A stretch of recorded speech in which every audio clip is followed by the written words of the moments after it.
কেন ফজরের নামাজ?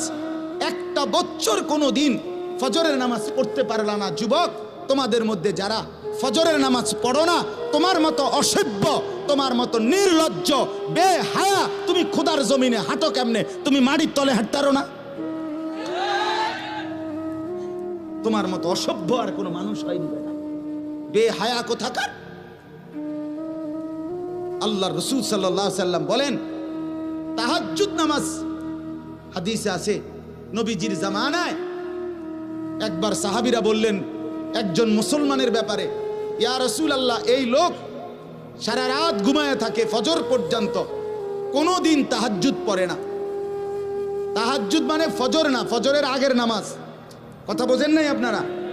নবীজির সাথে সাথে মিশকাতে আমরা নিজে পড়ছি, আল্লাহ রসুল বললেন যালিকা রাজুলুন বালা শাইতানু ফি উদুনাইহি